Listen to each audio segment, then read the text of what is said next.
Not long ago, a 15-year-old girl was sitting across from me, pounding on the table so hard that the woman in the office next door came running in because from the hallway it sounded like something had gone really wrong. She was crying and she kept saying three things over and over. I can't do this. I can't write. You're going to think I'm dumb. And then 3 days later, I sat at that same exact table and read what she had written, and it was one of the best things I've ever read in my entire career. I'm going to tell you what was on that page, and I'm going to tell you the part of the story that still gives me the chills, what this student eventually chose for her future, and the small thing that happened in that room that set it all in motion. But before I get to any of that, you need to hear this because it's about your kid. Right now, under your own roof, your teen may have already decided that they're bad at something that they actually have real potential in. And from the outside, it may look like laziness, attitude, procrastination, or not caring. They won't say it out loud. You won't see it happen. And here's the part that should stop you cold. It doesn't even matter whether they're right. That belief is already steering their choices, maybe their whole future. And this is exactly where so many loving, well-meaning parents accidentally make it worse. Telling your teen that they're smart, telling them that they're talented, can actually backfire on a kid who's already decided that they're not. It's not your fault. Nobody hands you a manual for this. But at the end of this video, you'll understand exactly why You're So Smart can actually chip away at your teen's self-confidence instead of building it. And the one small change that works far better. And it all comes back to what happened with this girl in that room. I've changed some details for confidentiality to protect her privacy, but the moment itself, I remember like it was yesterday.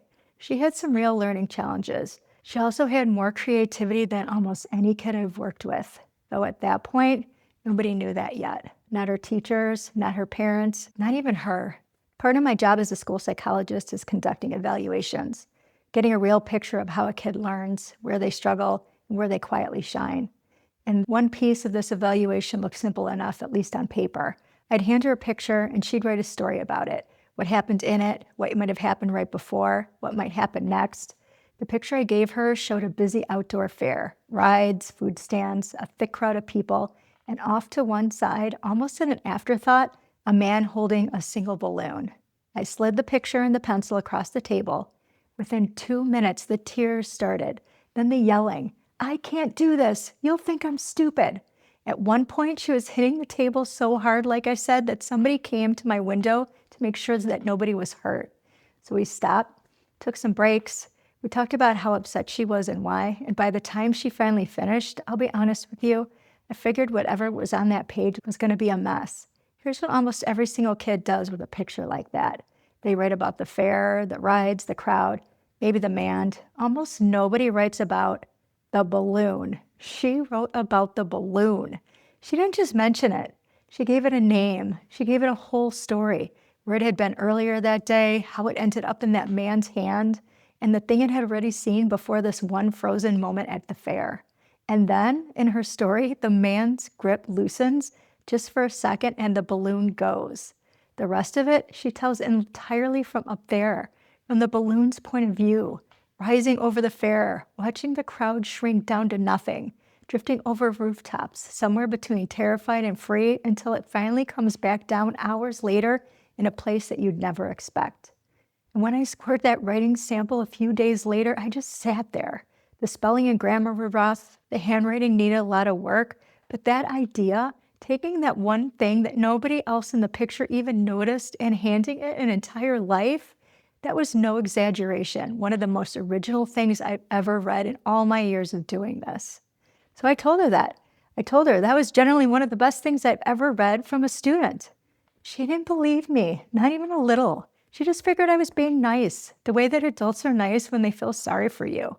So I didn't stop at, it's good. I showed her why. I put my finger on the line where the balloon first feels that the grip starts to loosen.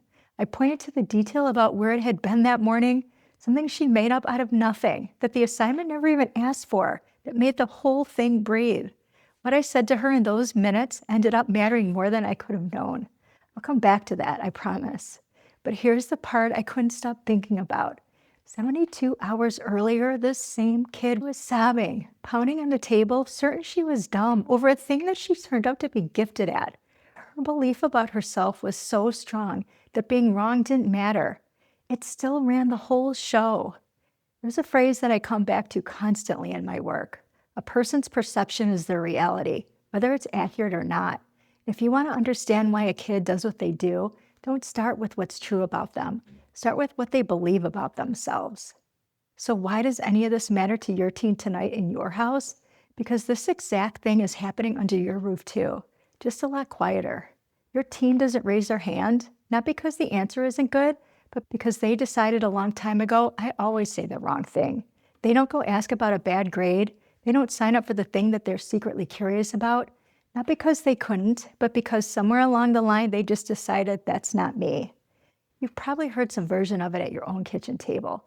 I'm just not good at this. I can't do it. Everyone's going to think I'm stupid. And here's the part that's hard to hear as a parent. When your teen already believes that they're bad at something, hearing, but you're so smart or you're so talented, doesn't always land the way that you mean it.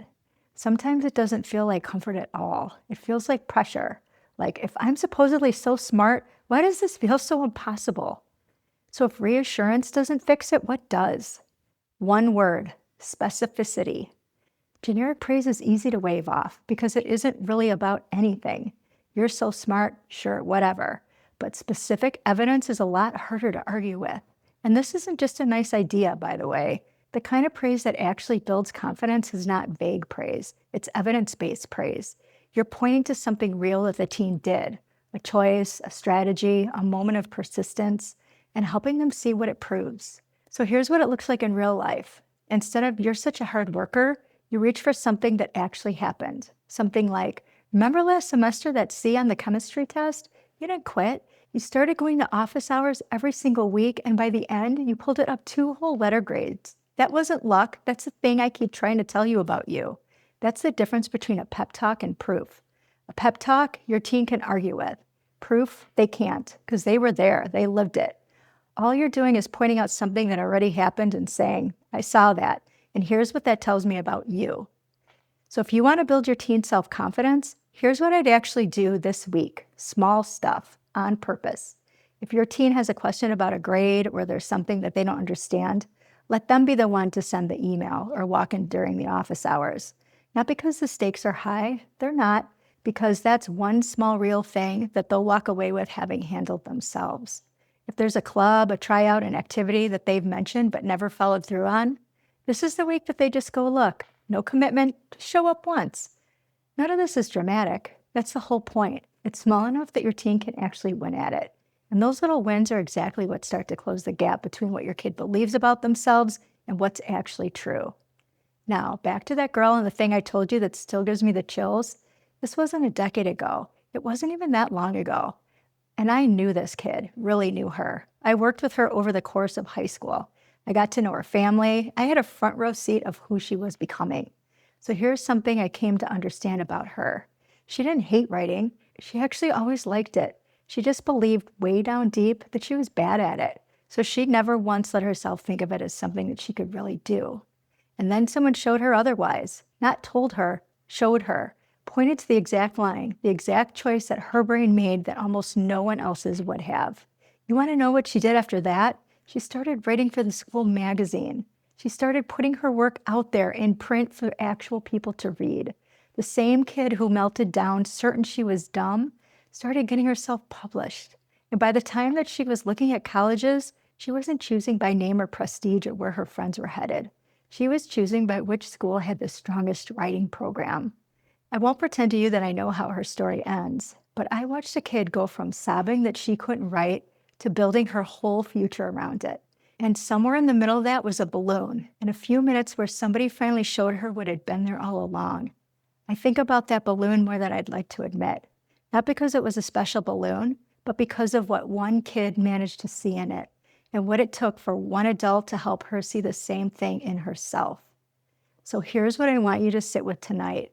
Your teen has a balloon too, some quiet thing that they're generally good at that they've already decided isn't anything special. Your job isn't to hand them a compliment. It's to catch them in the act of being capable and then showing them the receipt. And if you want help doing that, not just tonight, but at every stage of high school, that's exactly why I made my free guide. It's called the High School Roadmap Every Parent Needs to Succeed. and it lays it all out year by year, freshman through senior. What actually matters, what to watch for, the real conversations to have at each step, including the questions that get your teen to open up instead of shutting down. It's free. It's the first link down in the description, and honestly, it's the thing I wish every parent had in their hands the first day of freshman year. Go grab it. And if you ever watched a kid discover something about themselves that changed the way they saw their whole future, tell me about it in the comments. I read every single one. I'll see you in the next one.